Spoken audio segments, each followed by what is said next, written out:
मंदिरों वाली माँ। घर पर पूजा हो रही थी। सुख शांति समृद्धि हेतु पंडित जी विधि अनुसार पूजा करवा रहे थे। पूजा के पश्चात कन्या पूजन का प्रोग्राम था। दोनों पति पत्नी पूजा में बैठे थे। सभी व्यंजन को पूजा स्थल में रखकर कि पूजा समाप्ति पर भोग लगाया जा सके। वहीं उनका 6 वर्षीय बेटा बाहर की ओर निकलकर दूसरी ओर बने एक कमरे में पहुंच गया, जहां उसकी बुजुर्ग दादी चारपाई पर लेटी हुई थी। दादी की तबीयत काफी समय से खराब चल रही थी। अभी भी कमजोरी से अंग अंग कंपा सा रहा था। आंखें खोलकर उन्होंने जैसे ही देखा तो उसका पोता सिरहाने बैठा पंखा झल रहा था। दादी की आंखें खोलते देखकर वह खुशी से बोला, अम्मा, कुछ खाने की इच्छा हो रही है। दादी बोली, बेटा, मुझे कुल्ला दातुन करवा दे, तब कुछ खाने का सोचूंगी। पोते ने सहारा देकर दादी को उठाया और उसे वॉशरूम तक ले गया।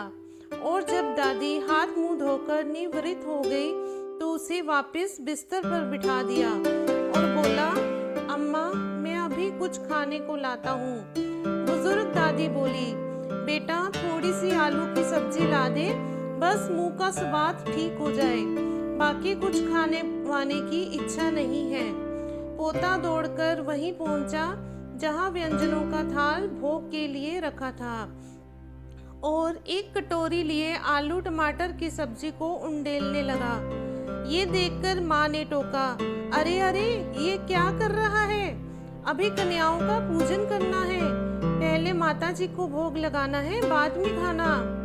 पर बेटा माँ की बातें अनसुनी करता हुआ बोला, मम्मी, माता को भोग लगाने ही तो जा रहा हूँ, तुम इसके बाद जो चाहे करना, कन्याएं पूजन या अपनी माता का पूजन करना, पहले मैं अपनी देवी माँ का भोग लगा दूं।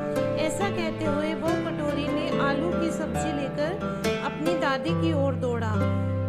ये देखकर माँ गुस्से में जैसे ही उठने लगी, पति ने हाथ पकड़कर उसे बिठाते हुए कहा, उसे जाने दो।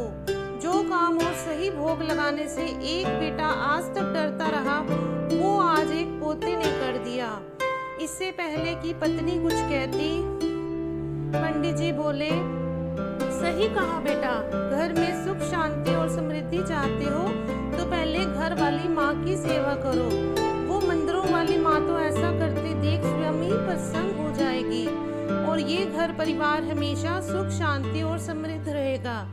वहीं दूसरी ओर बुजुर्ग दादी ने 1-2 चम्मच आलू का रसा मुंह में डाला और कटोरी एक और सरकाते हुए बोली, बस बेटा, मुंह का जायका बदल गया, हमेशा खुश रहो, जुग जुग जियो।